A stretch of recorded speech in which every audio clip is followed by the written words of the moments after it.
Guys, do you know what time it is? I know you all know what time it is, baby. One Piece chapter 1044 officially dropped, baby. Let's go. Okay.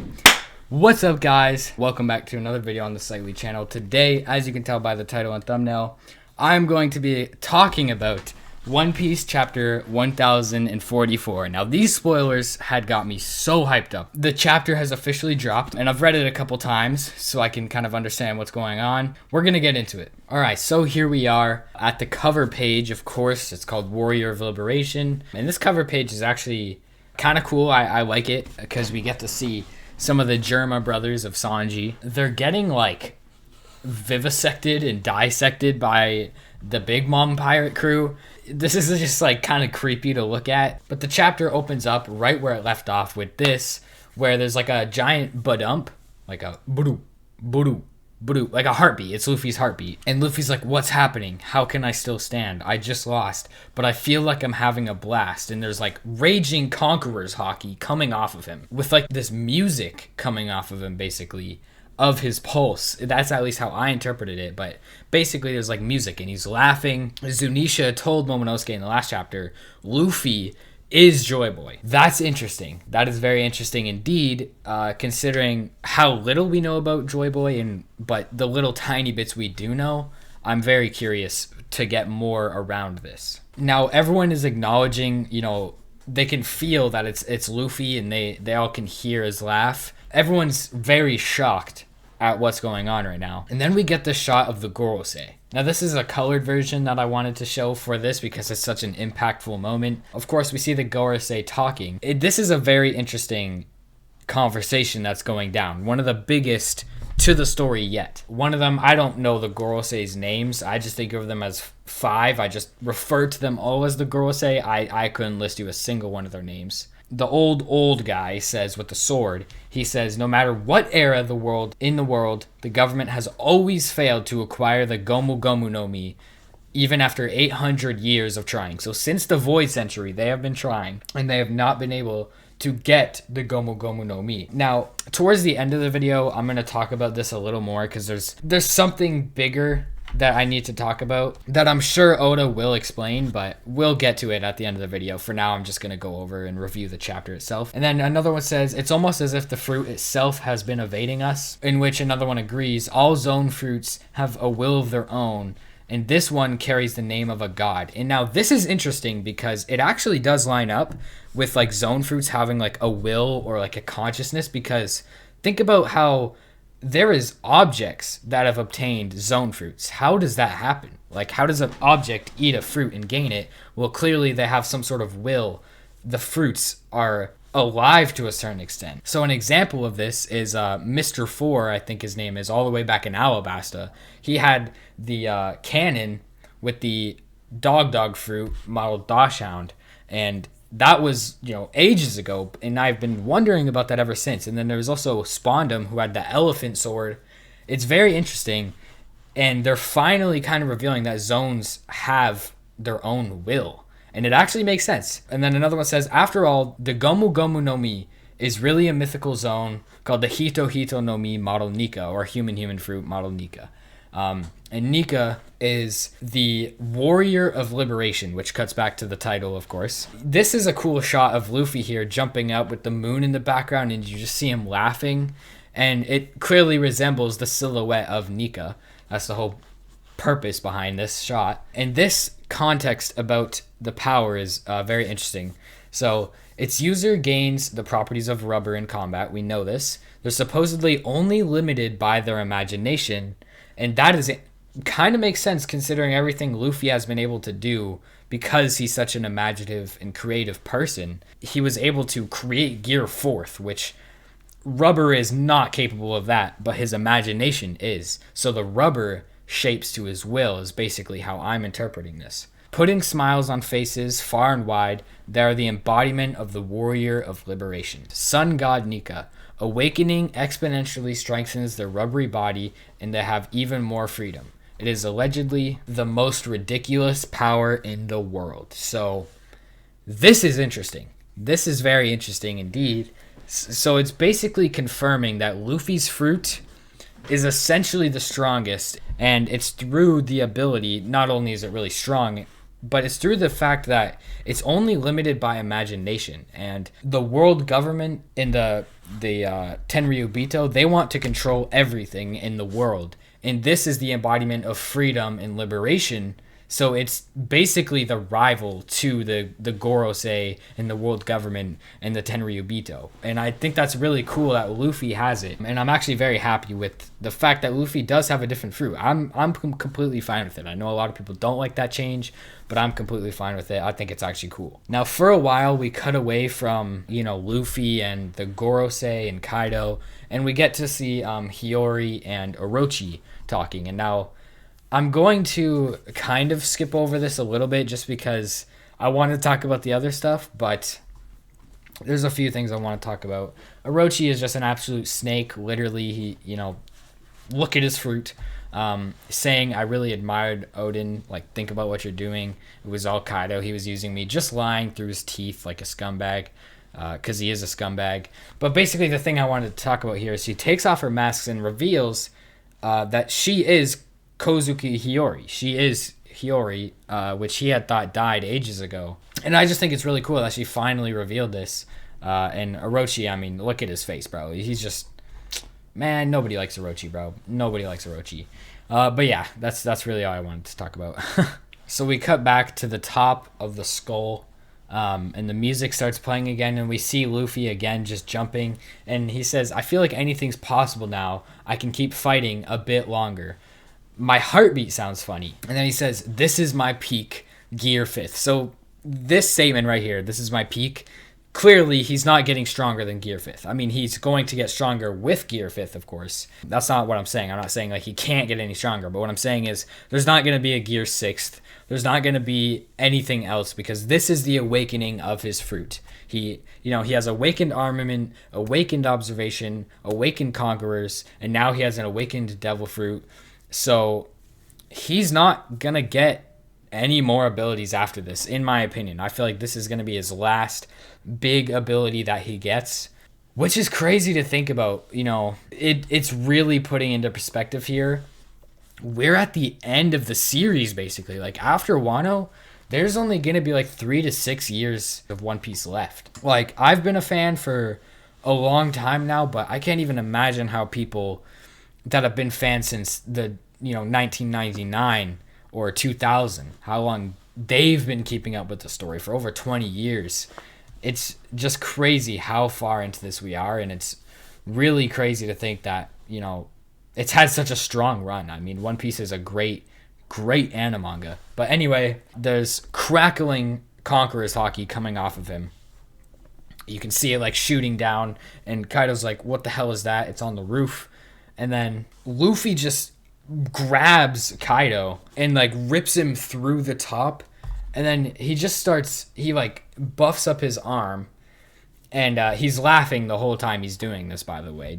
I can imagine the subbed Luffy laugh in all of these laugh boxes. I can just hear it. But he starts like swinging him around and then like slamming him on the ground back and forth. And I think this is really cool. And a lot of people have been talking about this on Twitter and TikTok and stuff. See how like Kaido's eyes are kind of like out of his socket, but they're not actually out of his socket. Like, it's not like he ripped out his eyes. This has been explained to be Toon Force, is what people are calling it. And Toon Force is basically reality warping for the sake of comedy. That's kind of the whole point of it. And people have been saying, Gear 5th Luffy, his secret ability is Toon Force. He has subtle reality warping, or just anything around him kind of gets more cartoony, kind of more funny based, considering he's Joy Boy, he's laughing a lot. That's kind of the whole idea here. But yeah, I mean, he's just slamming Kaido around. Luffy's, he's panting, but he's also laughing, so he's really tired. He's still really injured from Kaido, of course. He's also just having the time of his life. And then Kaido just blasts a bolo breath, of course. Luffy, again, like this kind of Toon Force concept is coming up, but he grabs the ground and turns it like into rubber and like jumps up and like blocks the attack. and then he buffins himself again, which it seems he can do it on and off command. He has a lot more control over his body in this form, and then he just, flips it up like a sheet and bounces the attack back and blasts Kaido. And, Luffy's just laughing away, and this is the official Gear 5th page that we see. And it's so cool. I actually think this is my new favorite Luffy transformation. And then Kaido says, sorry about that idiot from before. I didn't want to win like that. And Luffy's like, don't sweat it. Let's finish this now. It's crazy. It's crazy. But that is the end of the chapter. So I'm going to be going over the big things I want to talk about for the rest of this. I'm going to be looking at these color sheets, which I just want to show off. Look at how cool and nicely this is covered. So the first thing I want to talk about is the big thing of this chapter, Gear 5th. Gear 5th is finally revealed. Like, what? We got Gear 2nd and 3rd in Eni's lobby, right? Personally, my favorite One Piece arc to this very day. Now, I know there's better arcs, but that's just my favorite. I just love everything about that arc. In Water 7, building up to it, man, like, oh, man, it was just such a good arc. But, we got Gear 2nd against Bluno, and Gear 2nd and Gear 3rd against Rob Lucci, and it was just so cool. It was like Luffy just kind of whipped it out of nowhere, but he was clearly training for it. And there were just very unique abilities. I really liked them, especially Gear 2nd. That was my favorite gear for all the way up until now. And then we got Gear 4th and Dressrosa, and that was just such an incredible display. And I did like the form. I think it fit Luffy. It wasn't the coolest form in the world.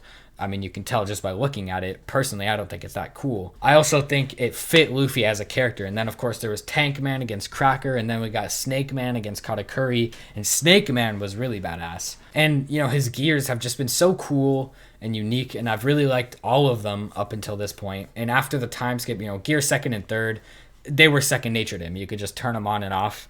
I just really like the progression of Luffy's powers here. But Gear 5th easily is you can tell just by looking at it, it's the pinnacle, right? He's got the fiery hair, he's got the steam coming off, he has the ability to, grow big or go back to normal anytime he wants. And the fact that he's just laughing all the time, he finds everything funny, he's so joyful, I think that's really cool. I think it actually really adds to Gear 5th. So yeah, I think this reveal was really well done. And of course, we get to see him turning the ground into rubber, which that lines up with what we know about Devil Fruit Awakenings up to this point. With Doflamingo, for example, he was turning the environment into string. So I'm excited to see what Luffy can do with this. Now, in the next couple of chapters, of course, we're going to get the meat of this fight. And I'm really excited to see this fight all put together because, already it's off to a great start with him just swinging around Kaido, slamming him back and forth, and then, reflecting a bolo breath. Really awesome. So when we got to this page, there was something I did want to talk about with the 800 years of trying statement.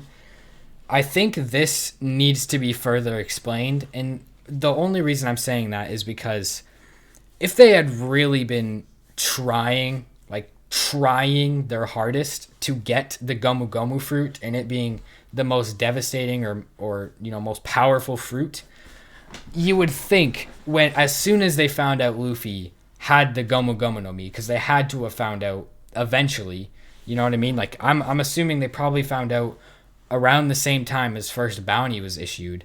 I can't remember because I watched the early parts of One Piece years ago, but they had to have known for a very long time. So you would think they would be sending admirals after Luffy, fucking anywhere Luffy's at. All right, Buster, call that bitch, or bring in CP0. Let's capture Luffy. You would think they would really be on Luffy if they knew his fruit was actually the human fruit model Nika, the most terrifying power in the world, right? The ability that is only limited by imagination. You would think if they were really trying that hard, they would have had it by now, because there's a lot of instances, especially pre-time skip, where Luffy would not have been able to keep up with the tops of the world government or of the Marines. They definitely could have captured Luffy if they really wanted to. And that's why I feel like there needs to be more explanation around this, because otherwise that's kind of a plot hole. That's kind of just oh yeah, we were trying, but we let Luffy go around and do whatever he wanted. And of course they're saying like when it's awakened, that's when it's, you know, the most terrifying power in the world. And awakened fruits, like users never awaken the fruit. That shit is so rare. But they had to have known that was still a possibility. And if they were really trying to acquire the Gomu Gomu no Mi, even if he hadn't awakened it, they would still try to be acquiring it. And that's my only issue with this. I'm not calling it a plot hole. I'm not calling it an issue yet, because this is the first chapter of Gear 5th. There's still so much to be revealed, so much to be explained. So I believe in Oda, and I know that he will do this right, but I just wanted to point that out now for this chapter review. But that is my only, again, issue with this chapter. The rest of it was awesome. And the art this chapter was so good as well. Like, this fist, Oda is doing his thing, bro. Oda always doing his thing. Absolute legend right here. The last thing I want to talk about is Luffy's bounty.